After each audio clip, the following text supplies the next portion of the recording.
السلام علیکم ورحمۃ اللہ وبرکاتہ ملګرو په نننۍ ویډیو کې بیا تر کوم څنګه څنګه کولای شو هغه آی ډي چې په سرچ کې ناراضي راولو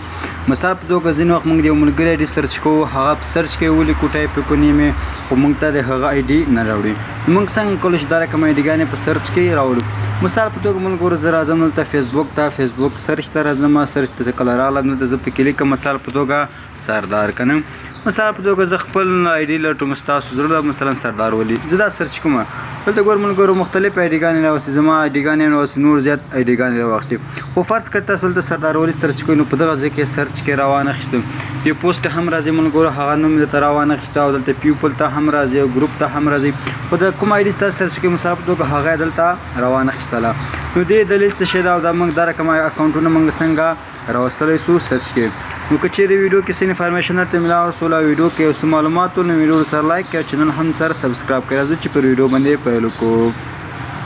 راځئ ملګرو لومړی فیسبوک ته راسو فیسبوک کې مثال په توګه زه یو نوم سرچ کوم سرچ ته راځم بیا هم ملګرو خپل آی ډي سرچ کوم ما ته خپل آی ډي ملګرو راوړي که نه فرض کړئ چې دغه آی ډي ما ته روانه وغوښتله که نه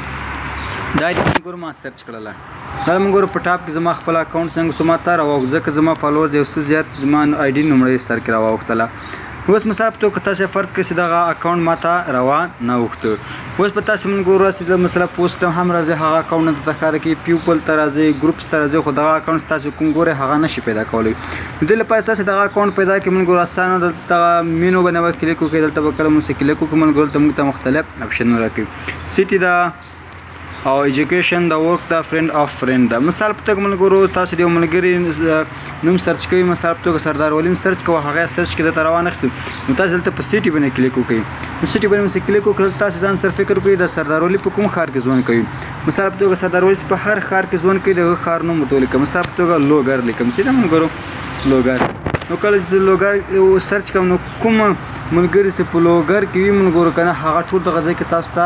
راوړي مثال په توګه ملګرو بیا هم راځم دلته سیټي کې لیکم مثال په توګه بورګ لوګر صحیح شو ملګرو دا درته ګورو لومړی سر کې زما اکاونټ راوغوښت ځکه ما اکاونټ کې هماغه لوګر محمد هغه بورګ لیکلی ده بیا هم که چېرې تاسو په دغه نفر د خپل سیټي په دې خپل آی ډي کې نه وي اډ کړی ځکه زیاتره خلک دې نه اډ کوي خو که چېرې سیټي نه وي اډ کړی نو بیا هم تاسو راسئ دغه درې ډاټو باندې کلیک وکړئ دلته به راشي ملګرو ایجوکیشن موږ مثال په توګه د زده کړه په کوم ځای کې کړې ده همدغه ځای باندې به کلیک وکړئ ملګرو تاسو ده ایجوکیشن باندې نو کله مو هم چې دلته کلیک وکړو نو دلته به ستاسو د هغه د زده کړې ځای وښایي چې هغه چېرته زده کړې مثال په توګه زده کړې ملګرو هغه څنګه کې تاسو ورته سرچ کړئ نو کله مو سرچ کړئ نو ملګرو هغه څنګه چې ملګرو په دغه ځای کې تاسو ته راوړي او که چېرې هغه ملګرو خپل ایجوکیشن یعنې د پوهنتون یا د درس ځای نه وي پکې اډ کړی نو تاسو به راسئ ملګرو ورک ته هغه چیرته کار کوي نو دغه کار ځای دلته پکې ولیکئ نو بیا هم ملګرو تاسو ته هغه راوړي نو دا خوندور ویډیو هیله چې ویډیو مو خوښي او ښه مو ته ځکه چې ویډیو کې معلومات درته ملاو شي ویډیو لایک کړئ چینل هم مختصر سبسکرایب کړئ تر راتلونکي ویډیو پورې ماته اجازه راکړئ هر چیرې چې یاستئ ښاد او آباد اوسئ